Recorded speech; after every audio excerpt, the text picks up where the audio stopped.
Hello, my name is John Gabriel. I'm an interviewer for the Public Library of Cincinnati and Hamilton County. I'm here today interviewing John Clancy on September 21st, 2006 at the main library. Our camera operator today is Dennis Daly. There's no one else present today, so we'll start our interview right off with Mr. Clancy, who was in the U.S. Navy aboard the USS Sabine. Before we get into that, Mr. Clancy, can you tell me a few things about yourself? Where did you grow up, for instance? I grew up in South St. Louis. I was born June 12, 1925. Okay. And skipping ahead a little bit, what did you do right prior to the war? What were you doing? I was a student, and how I found out about the war, I worked as an usher in one of the theaters in St. Louis. And I can remember just like yesterday, I was in aisle 3, and the manager comes down and says, "Guess what? Japs hit this Pearl Harbor."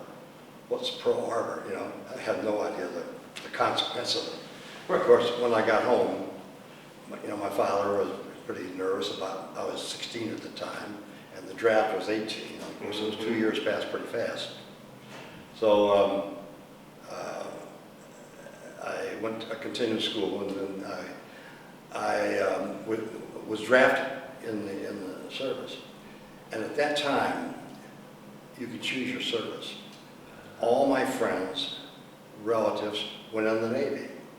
So I said, "I'd like to join the Navy," and they said, "You're in it." So that was it. So you went down, you made your selection, and how long after that did they ship you out? September the 23rd, I was supposed to go down to the federal building and get transportation. And this is 1943? 43, yeah. Okay. My birthday was June the 12th. When I got down there, they didn't have transportation, so we came back the following day. So all my friends and acquaintances went in the Navy, went to Great Lakes, which is about 350 miles from St. Louis. Well, John spent 3 days on a train going to Farragut, Idaho, which was 75 miles south of the Canadian border. 3 days, cold weather, and it was, oh boy, it was something else. And at that time, we were given the physicals. It was interesting. We arrived at about 12 o'clock at night. And I'm thinking, well, they'll give us a little rest period. 5 o'clock, reveille was in. We had about 4.5 hours sleep, if that. And we went through a physical and things of that nature. And then we were assigned, I think my company number was 856. Each company had X amount of men, I forget how many. And I had some prior military experience. When I was 16 years old, I joined the Home Guard in Missouri. The National Guard was federalized. So 2 or 3 of my friends, we went in down just to get the feeling of military, and so we don't look clumsy along the line. So I was, at one point in time, the chief who was involved in our company asked if there was anybody that had any military experience. Myself and an older man said we did. And so the older man was given and I'm glad of that, given the recruit company commander, and then I was a guide on. So I had a little more privilege, like he did, versus the general group of people. Mm-hmm. And wherever we went, we had a guide on, and we went to chow hall, or we went to the parade grounds, and things of that nature. So after about, I want to backtrack a little bit. I indicated that all my friends went to Great Lakes, and that's where we thought we were going to go. But actually, the overall camp was beautiful.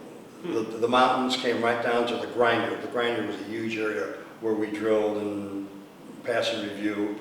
Had a beautiful lake to the south, or to the north of us, which we had all kind of foul weather gear, and we're out there for 3 days rowing, long handle underwear, watch cap, gloves, and I used that for 3 days, and then next thing I know, I'm in the Pacific. So I don't know where that went. So anyway, after I got back from my leave, as I mentioned before, we went to a sea draft, they call it, and the sea draft out of Farragut, Idaho, down to a place just outside of Livermore, California. And we spent about, I guess, about 2 weeks. And then at that time, of course, while we were down there, you know, we're thinking, boy, are we going to be on a destroyer, a battleship, or a cruiser? You know, we're ready. So our sea draft number was called. When you were in the sea draft, did you know that you were going to go with the same company you graduated from? No, it was complete. Everybody went every which way. I see. You didn't stick with it. Yeah, everyone. Okay. So anyway, when we got in the truck or the bus or whatever it was, they took us down to the Oakland Naval Base, Air Base. Get out of the thing there, and I look at this ship, and it is the biggest thing I've ever seen. It was an aircraft carrier. I said, my wishes have been granted. It was the Intrepid, CV-11. Well, we get on the Intrepid, and they have us in the hangar deck for some reason or other. There were about 20 of us guys, and we have cots. And I can't quite figure what the cots meant. Well, to make a long story short, it was just transport from Oakland, California to another base in Pearl Harbor. And we were waiting on a ship, not knowing what ship it was. And then we spent a couple, 3 days in Honolulu. And all of a sudden, our sea draft number come up, and the following name and report to so-and-so. We come down there. This was in the evening, and we're in a motor launch, and the guy's looking for the ship. He can't find the ship. And of course, I was, you know, not knowing you can't find. So anyway, we came alongside. There were 3 ships tied together, and the man said, "Where is the Sabine?" And the guy said to Sabine, "Just come on board here, and you have to go across this ship, that ship, that street." So this is nighttime now. So I'm walking over pipes. And I have my sea bag and my ditty bag, and what the heck's going on? What's this pipe? So the master of arms, we finally got to the Sabine, and he gave us put us in our bunks. Reveille the following morning, I woke up, and guess what? It was a fleet tanker. I thought, oh my heavens, what did I do to deserve this, oh Lord? So anyway, after I was welcomed aboard, and it was a ship that I became very proud of. It wasn't a sleek ship. It wasn't a fast ship. I think maximum speed was 19 knots, and it was rocking and rolling. Oh boy. This is interesting. When I got aboard, I had no idea what this tanker did. Well, the Sabine was a fleet oiler. They went with the fleet, and wherever the fleet went, they went. And we would be fueling destroyers on the starboard side, the right side of the ship. And we'd be fueling capital ships such as carriers, battleships, cruisers, and even foreign ships. We fueled some British cruisers and the King George V. And so, you know, it was really interesting. I never saw this before, and, you know, you saw all these ships and so forth and so on. So over a period of time, it's got an old hat. And when a ship came alongside, you never just look at it and never pay attention.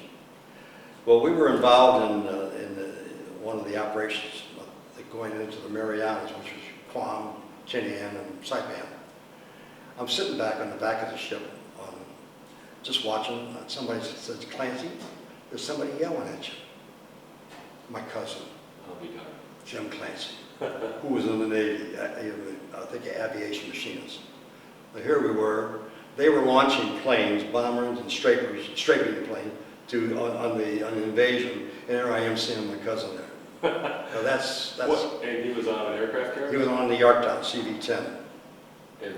And so anyway, I pointed down when we put the fuel lines over, we had communication, electric communication. And I went down and I said, "Chief, this is my cousin. Can I yak with him for a few minutes?" Yeah, he said, "We'll probably they'll be alongside, probably maybe 4 or 5 hours, taking on gas and fuel oil." Avgas is aviation gas? Yeah. And so anyway, I went down and we talked a few minutes, how's this, how's that, and what's new and home. So, and but that was something really, you know, thousands of miles away, and the planes were launching to do some destruction wherever they were going. And here I'm talking to my cousin. All the while the planes are landing and taking off? No, they're landing. I mean, taking off. I'll be done. Yeah. Yeah. So anyway, that was one of our, I guess, my biggest fear. Can I ask you, where did you go, where did the Sabine go to get refueled itself? Okay, we had 3 ports. We started off at a place called Majuro. These were all in the Marshall Islands. Majuro was our jumping off point, and we that's where we went when we met the 3rd or the 5th Fleet when they were invading the Marianas. Then over a period of time we went further. I'm not sure what direction it was, but we went to a place called Kwajalein, which was part of the Marshall Islands. And then eventually we went to Inuitak, and that was our major base in our operations. So, for example, like on Easter, April the 1st of 1944, 45 rather, we were with the fleet when they invaded Okinawa, and at that point in time, we had other areas that we were involved with. Yap, the Philippines. Mm-hmm. The ship had 10 major operations, Sabine, of which I have 7 stars, 7 ribbon. I have my ribbon here somewhere. And Battle stars. Battle stars and ribbons. Yeah. Yeah. And it was really interesting from the standpoint that, getting back a moment or two, we were in Majuro. Our first time I saw action. We had a motion. The ships had cameras and we had movies, and we were all sitting on the deck there watching the movies. And the next thing we heard is a big explosion, and one of the planes from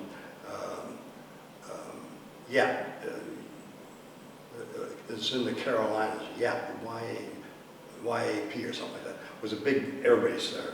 And Washing Machine Charlie used to come over and just bug us, you know, and we'd have to be at general quarters. Well, anyway, he thought he was hitting a carrier, and he hit one of the islands. And of course, that was kind of a frightful thing. My job during general quarters, I'm not very proud of this, but before we went through all these operations, I was assigned to a 3-inch 50, and the shell was about so long, and the chief says, "Clancy, you're a hot shellman." I had asbestos gloves and vests, and my job was to catch the hot shell and stack it over there. Well, it was great because we were practicing, and there was a Navy plane that was pulling the sleeve, and so we were shooting at it, and no problem. Well, when the real thing came along, I'll tell you, it was, I don't know where I was. I have no idea. They commenced firing. I think they fired something like 12 or 15 rounds, ceased firing, the bell rang, and the chief says, "Clancy, where are you?" I don't know where I was. There was no way to escape. I was just absolutely scared. Oh boy. 18 years old, I could see myself dead in the water. I was just absolutely scared to death. What date was that approximately? Where were you at the time? That was probably in the early part of 43, or 44 rather. So maybe in the Palau Islands? I really can't tell you where. In other words, we went to fleet. Task Force 58. Yeah. Okay. Well, it was interesting. They went from 58 to 53, and in other words, the Japanese and then 7th Fleet. In other words, they were changing numbers, and the Japanese thought there was 3 major fleets, and there was just one. and they changed the numbers. But anyway, I was really frightened, I'll tell you. I was, and then my next assignment was in the gunroom thing, and we all had there was 5 different procedures, and we all had to take place in doing each procedure in case somebody got hurt or killed. And after that first event, I guess I finally settled down and realized this. I'm going to shoot you before you shoot me. Were you firing at planes or? No, we were firing at, it was interesting. I used to watch, first of all, we were general quarters, 1 hour before sunup and 1 hour sundown.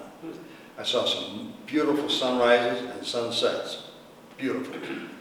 But, and the reason why we went to general quarters at that time, the Japanese like to come in from the sun and blind you. I see. So, now on this particular thing, it was interesting. I used to turn around and look at the bridge, and the radar would go around, and invariably it stopped right over our gun. And I'm thinking, dear Lord, move the radar to the back or move the radar somewhere, but get it out of my area. But it was always coming in there, and I just, you know.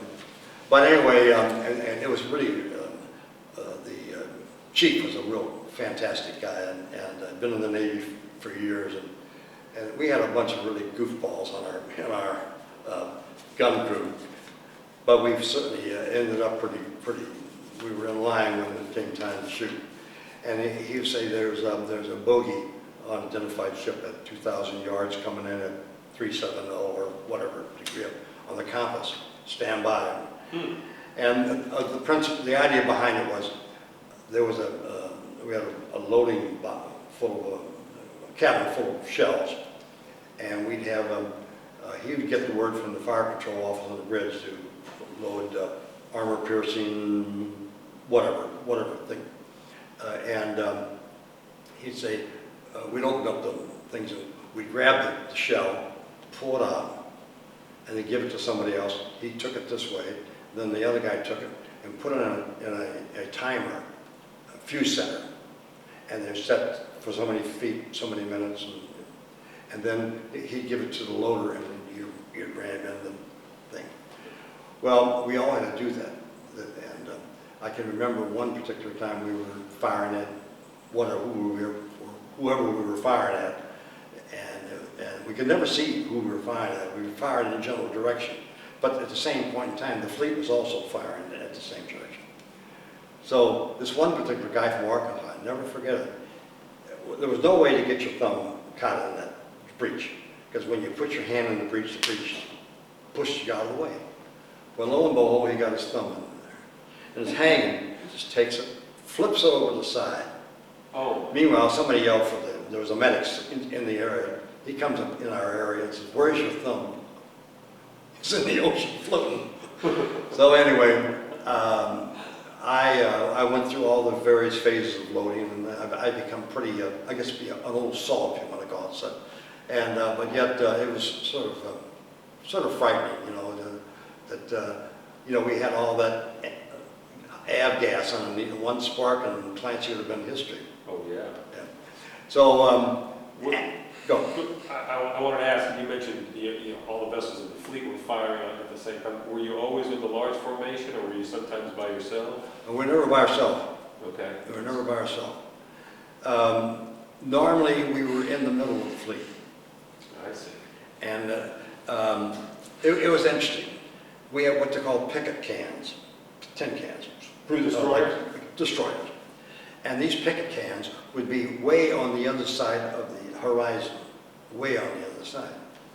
And it was invariably, they'd be fueling, and all of a sudden there'd be a bogey somewhere around. And there's a release that takes the valve, unloads the valve, takes the valve off of their place where you put the oil in for there. And invariably, they never do the quick release. They just full ahead starboard, and bang, the hose would break. Of course, it'd be oil all over the ocean. And the old man, the captain, would be jumping up and down. Anyway, That was a major problem as far as because he was charged for all hoses that were damaged. I see. And he'd get on the bullhorn and tell that captain of that destroyer, this is the way we're going to play the game. And finally, they learned to pull the quick release. So we've been, let's see, just trying to think of what, when we fueled the ships, it was interesting. We had what they call a breeches buoy, and we would pull the line. There'd be a line which we'd pull on there'd be a line from our ship to the ship on either side, and they'd either bring passengers over or bring mail or movies, and we had a man on what they call the breeches buoy. So they had a line on their side of the ship, and we had a line on ours. So when we start pulling our line, that would bring the like a carriage or a sleeve from their ship over to us. Mm-hmm. And then we would exchange stuff back to them, and then their ship would bring it across, run, and we just let the line, go across to the other ship. And we did that quite frequently. So, So you had a lot of contact with other vessels? oh yeah. Constant contact, Yeah. I guess, refueling. How often did you have to go get your aviation fuel or other oil replenished? Actually, what we did when we get low in oil or avgas, there would always be a merchant tanker in either Maduro or Kwajalein or in a wee type. But this is a picture of what we're doing. Oh, I see. You're under sail here while you're That's right. while you're doing That's it. right. I can see the lines Yeah. from one ship to the Yeah. other. Maybe at some point in the interview we'll have time to take pictures of some of the Yeah. I know you have other. So anyway, too. we fueled some quite calm seas, and we have fueled some pretty heavy seas. Oh, that. We've been involved in three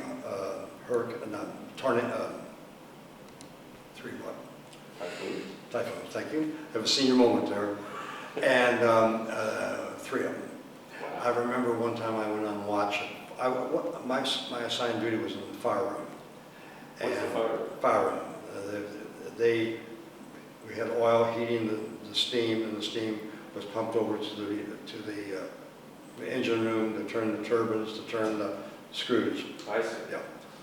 And I went on watch, and the sea was like a sheet of, like a glass, not a ripple. About 3:30 or 4:30, all of a sudden, it's rocking slightly. When I got off of the 12 to 4 watch, it was really rocking. And of course, where I was domiciled aboard ship, I was domiciled in the front part of the ship. And we had a catwalk, which we traversed to get to the back where the chow hall was.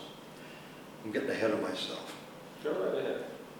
One day I'm aboard the ship, and I hear Clancy report to the sick bay. I'm not sick. So I go to the sick bay, and there's this chief vendor who was a fantastic guy. I look at him, and there's the doctor. I said, what the hell's going on here? And the doctor says, the chief caught you walking in your sleep a couple of times Oh, on the starboard side of the ship.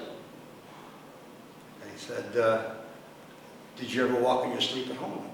I said, yeah, my father and mother used to say I used to go to the refrigerator and open the door and, something like that. So the chief tells me what he did. He said, you were walking, and this is over pipes.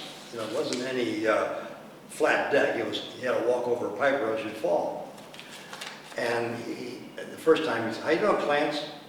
I didn't answer him, so he walked back, and he could tell I was walking in my sleep. I don't know how, but he said, well, I'll go back to your rack, which is the bed. And so he put me in bed, and I guess about 2 or 3 days later, I'm doing the same thing again. And so at that point in time, they decided to put me in the sick bay for about a week to see, and I still have my watches, and to see if I got out of the sick bay, and did some walking. Well, of course, that was fine. I was okay. So what they did, they moved me to the aft part of the ship, and so I wasn't anywhere near the walking on my sleep. So anyway, that was it was interesting. This guy Chief Vineyard, when you had the midnight to 4 watch, he'd say, "Clancy, yes sir." Go up to the chief who he roomed with, Baker. He said, "Tell him we need some provisions." I'd go up and knock on the door and say, "What does he want now?" He said, "He sent me up to get some goodies." He said, "Okay," and they'd give me some good stuff. And the chief would have a little coffee party down in the fire room. Well, you don't have to be evasive. What would the consistency of this coffee party be? What are the goodies that you were getting from the cabinet? Well, it broke up your watch, and of course the coffee was so strong it would melt iron. And I was never a coffee drinker, and pet milk I think is more pet milk than coffee. And later on I switched off to pet milk, but the coffee was really bad. This chief was a real neat guy. I had 2 other guys that I was on watch at different times that were really nice people. Made me feel at home. And when you're new and young, and it was sort of a nervous Jervis type of thing. We had one 3rd-class petty officer that he really made me I was rather leery of the guy. The chiefs wanted me to take tests to get a better grade in my my third-class petty officer and so forth. And this guy kept telling me, if you let the boilers go dry, you go on the Leavenworth for 5 years, 10 years. And I said, I don't need to go to Leavenworth. So I didn't think I was going to stay in the Navy anyway. I was ready when the war came to an end, I was ready to go out by points. So anyway, this chief Fingers decided to, when we got in port, he said, "I'd like for you to go on a captain's gig." Now that's the captain's private boat. And then we had a gig, a whaleboat, and 2 Liberty launches. And so wherever the captain's gig, I would run the throttle forward, backwards, so forth and so on. And I remember one time we were, I'm getting ahead of myself. But anyway, we were in Tokyo Bay, and the chief, the executive officer, Commander Dukes, he was a Mustang. He was the guy that came aboard, came in the Navy as a seaman, and he ended up as a Mustang, a commander. So he was a pretty sharp guy. Very, very Navy, and he wouldn't say if he had a mouthful. And we were coming back from Tokyo, the harbor, or the fleet landing, if you want to call it such. And he's seen we had a typhoon just a couple of days before, and we saw a Higgins boat, a landing craft, sitting over there on the beach. So he told the coxswain to steer over there, and some mumbo jumbo of the authority of the Sabine, I now pronounce that you're our property, you're nobody. He says to me, "Clancy, stand guard." I had no gun, I had nothing, and there was, I could see the Japanese coming to get me. So he went back to the ship to get a working party, and they had, and we're going to get it off the sandbar, off the thing. And it seemed like forever, but it was about an hour. We had the 2 Liberty launches and the captains are in the whaleboat, and we pulled it off and brought the thing aboard ship. But that was I was somewhat nervous.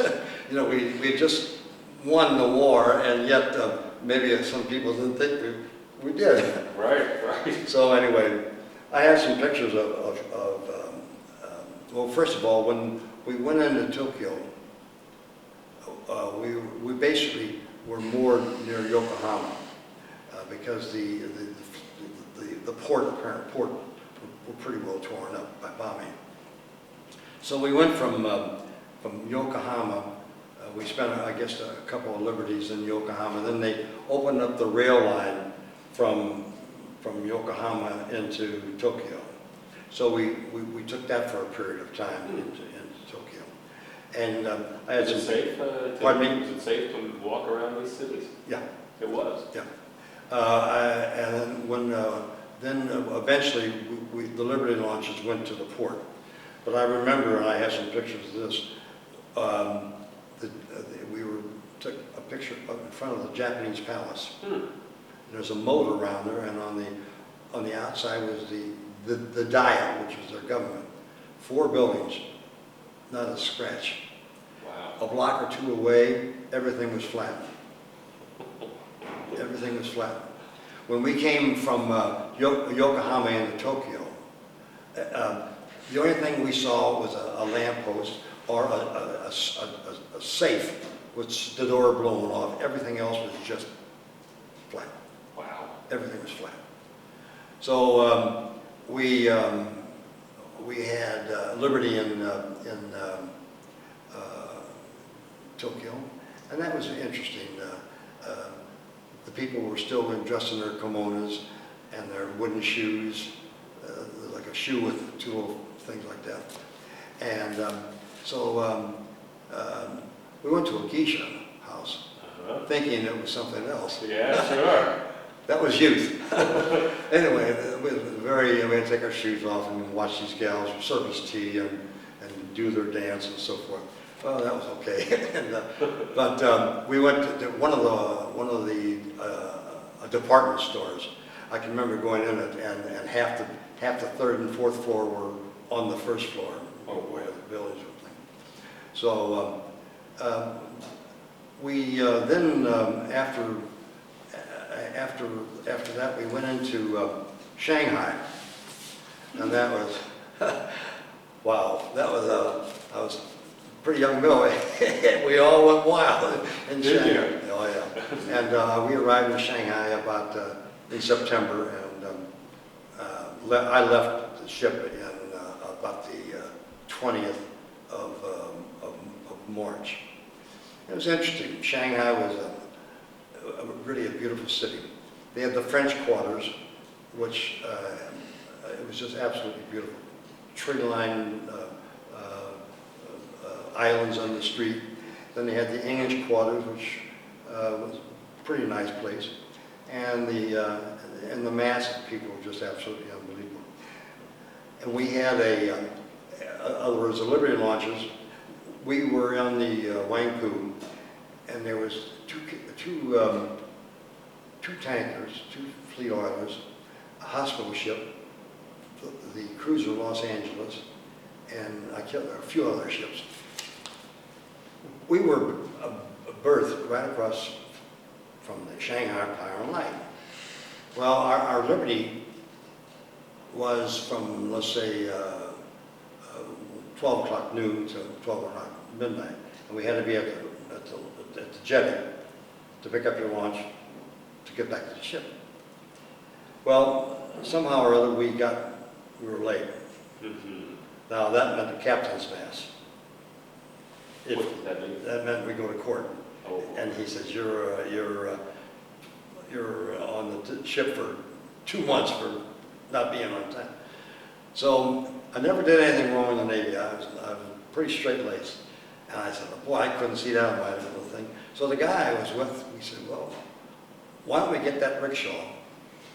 And I don't know how we said Shanghai Light and Power.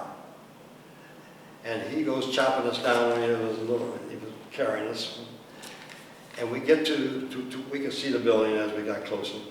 And he took us right down to the water level. Well, there was a lot of sampans. These people lived on these sampans. And they couldn't speak English, and we couldn't speak Chinese, but we had American money. And I don't know what money we gave them, and meaning, would you take us out there? Well, they took us out there, and of course, there was a rope ladder, a Jacob's ladder, and my friend and myself got up there, and we just sat on the fantail momentarily and lit up a cigarette and said, "Here comes an officer around." You know, and he says, "Did you enjoy your Liberty?" We said, "Yeah." The Liberty launch was just arriving. Oh, So guess what? He went one way, I went another way, and he couldn't see our faces. And man, we got lost somewhere, or else we'd have been Captain's Mast for sure. But that's the only thing.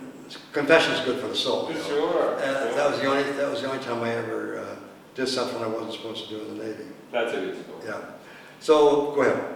I wanted to backtrack, Yeah. if you don't mind, into some of the operations that your ship was part of.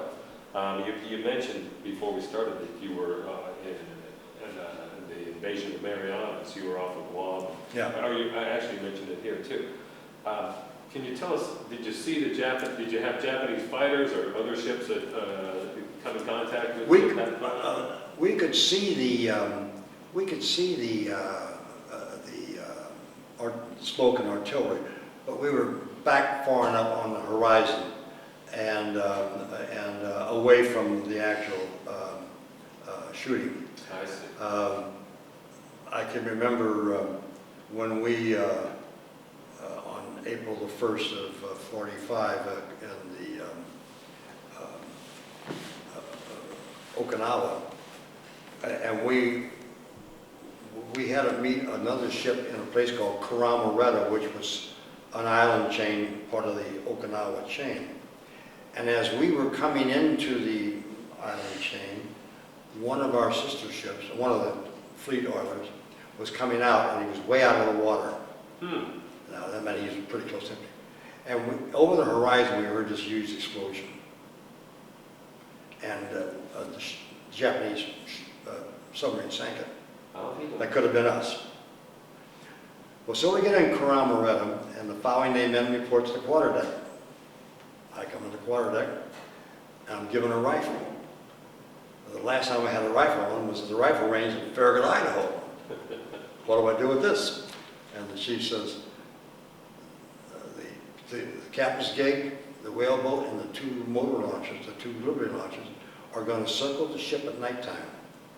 And they were concerned about plastics blowing up the ship.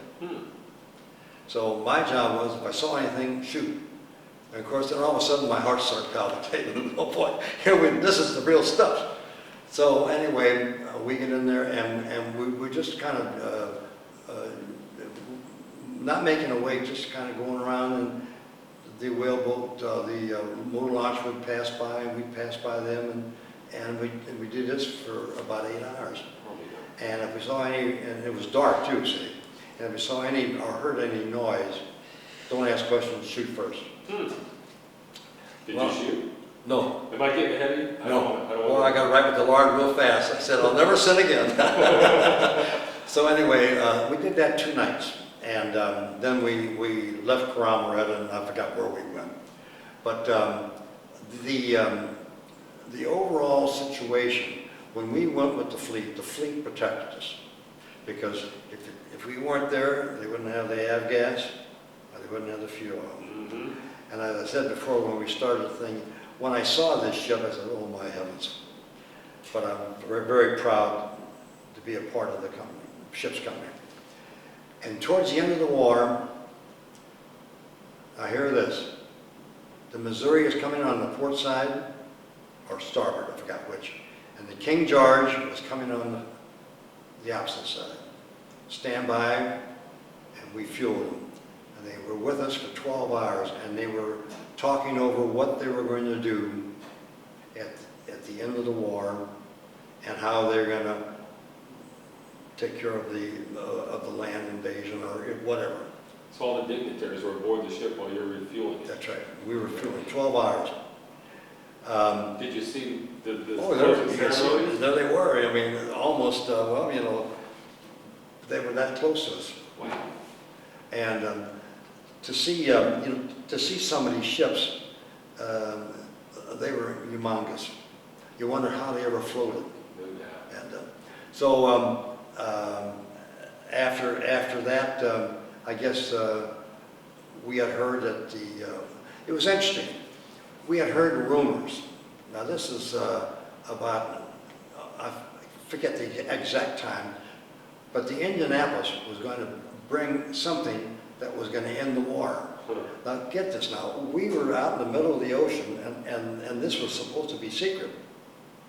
Bringing this thing into Saipan or Guam or wherever the Gayanola, left. Right. And lo and behold, how did we know? How did you? I don't know how we knew, but everybody, we couldn't wait to something's going to happen big. And of course that was, when it happened, boy, I'm telling you, then the second one happened, and that really, then they, ceased fire. But it was interesting. Sometimes the early part of this year, my wife had me taking some exercises for my memory. She thinks my memory is going. And it's exercise. So I went out to the senior citizens area in Blue Ash, and I've become acquainted with this elderly lady. And we're talking there, and she, she said she lived in Reading, and she was a young girl, and she went out to Hansford, Washington, and doing something secret out there. She had no idea what it was. When they heard the bomb was dropped, she had worked on the bomb, and she felt bad about those people that got killed. I said, I'm going to declare a statement. The United States Navy thanks you on behalf of the United States. I thank you because you saved a lot of lives. Yeah. Saved a lot of lives. Because towards the end, originally the Japanese would bomb us. But when we got closer to from Okinawa in, the bomb, the airplane was the bomb. Did you see the kamikaze attack? I saw one. Were they coming at you, or were they No, coming they at were the ship? on the horizon.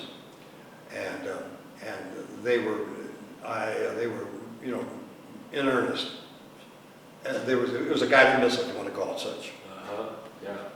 So I thanked her profusely, and matter of fact, I'm going to my ship's reunion this coming Wednesday, next week, and I'm going to bring it up to I'm involved in publicity there, and I'm going to bring it up to the group. Terrific. Well, we have a few more minutes here. Let me just ask you some day-to-day stuff about your life aboard ship. How did you pass the time when you were just at sea and there was nothing going on? How was the food, that sort of, how was the job? Well,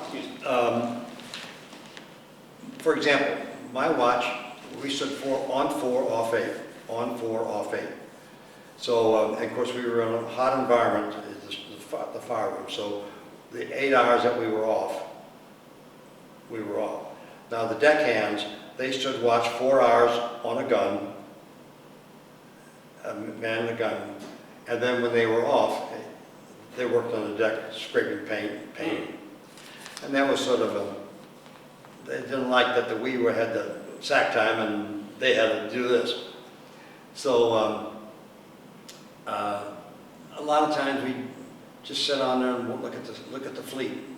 And then, of course, a lot of times when they required the breeches buoy, we had to get out and man the breeches buoy because, it was a long line and a lot of heavy stuff, and we had to move as fast across from ship to ship. So, we'd sit and shoot the bull about this home, and got to know more people about, where you're from, family, and so forth and so on. Did you get regular mail deliveries? Yeah, we got regular mail just about every time we went in port. There was the mailman. We'd go to this fleet post office and get a pile of mail, and of course we'd get our little mail together and go on a corner and read it. Yeah, sure. Get a little choked up there for a second, and seeing how what happened and home and all that kind of stuff. That must have been very important to you to get that mail. Very much so. Oh, that's great. How was the food in the Navy? I've heard good things. The food was fantastic. Okay. They were excellent. Bakers, nobody could bake like them. Wow. The baking was fantastic. I never had a bad mood for food meal. I didn't care for liver, so I never ate liver that day. but they had a lot of mutton, lamb from Australia, Oh, and with the mint sauce yet, you know. And they had really, I never had really a bad meal. terrific. And, Well, I know you're still in touch with the association with the boys on the Yeah. ship. Are there some friends of yours that you served with that you see? yeah, our number is limited for some reason or other. Mm. I just turned 81 here in June, and the majority of the men are in the late 70s and middle and early 80s.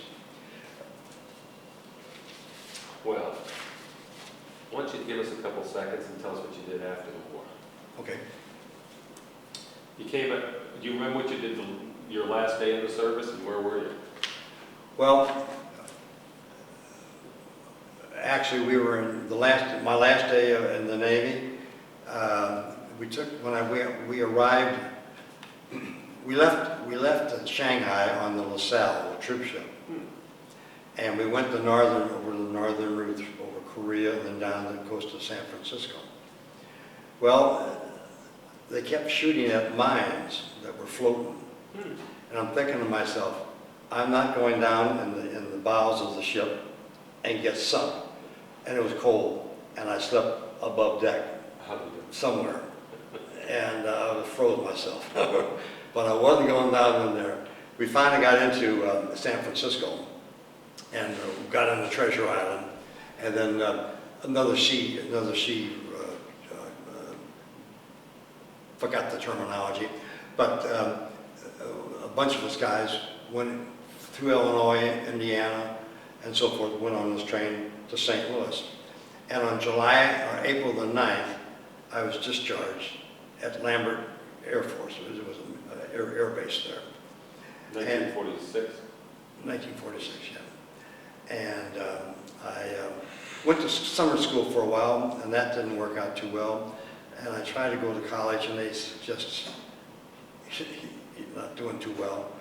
So I got a job on a training program, and I wasn't too enthusiastic about that. And I had a neighbor of mine who wanted to hire me in the trucking business, and I said, no, you're my neighbor, then you be my boss, and our relationship would be a little different.